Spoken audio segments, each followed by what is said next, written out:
కరీంనగర్ జిల్లాలో భారీ అగ్ని ప్రమాదం సంభవించింది. అగ్ని ప్రమాదంలో షాపులన్నీ పూర్తిగా దగ్ధమయ్యాయి. బాధితులకు అండగా ఉంటామని హుజురాబాద్ ఎమ్మెల్యే పాడి కౌశిక్ రెడ్డి హామీనిచ్చారు. బాధితులకు తక్షణ సాయం 10,000 రూపాయలు వ్యక్తిగతంగా అందించారు. కరీంనగర్ జిల్లా హుజురాబాద్ పట్టణంలోని అంబేద్కర్ చౌరస్తాలో అగ్ని ప్రమాదం చోటు చేసుకుంది. అర్ధరాత్రి ఒక్కసారిగా మంటలు చెలరేగడంతో చిరు వ్యాపారుల షాపులు కాలిపోయాయి. విషయం తెలుసుకున్న హుజురాబాద్ ఎమ్మెల్యే పాడి కౌశిక్ రెడ్డి ఘటనా స్థలాన్ని పరిశీలించారు. ప్రమాద వివరాలను అడిగి తెలుసుకున్నారు.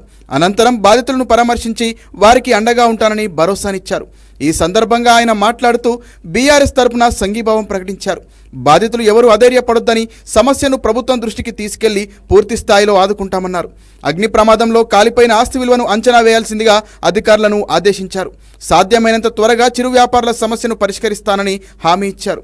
చిరు వ్యాపారుల దుకాణాలను పునర్నిర్మించుకోవడానికి తన వంతు వ్యక్తిగతంగా ఒక్కో బాధితునికి 10,000 రూపాయల ఆర్థిక సాయం అందిస్తారని తెలిపారు. ప్రభుత్వం ఒక్కో షాపునకు ₹1,00,000 ఆర్థిక సాయం అందించాలని ఈ సందర్భంగా కోరారు. షాపుల పునర్నిర్మాణానికి ఎంత ఖర్చు అవుతుందో తెలుసుకోవాలని మున్సిపల్ అధికారులను ఆదేశించారు.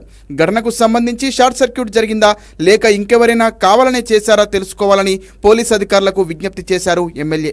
కాగా అగ్ని ప్రమాదంలో షాపులు కాలిపోయిన విషయం తెలియడంతో సంధ్య అనే మహిళ స్పృహ తప్పి పడిపోయింది. ప్రభుత్వ ఆసుపత్రిలో చికిత్స పొందుతున్న ఆమెను ఎమ్మెల్యే కౌశిక్ రెడ్డి పరామర్శించారు. అధైర్యపడొద్దని, తప్పక అండగా ఉంటానని హామీ ఇచ్చారు.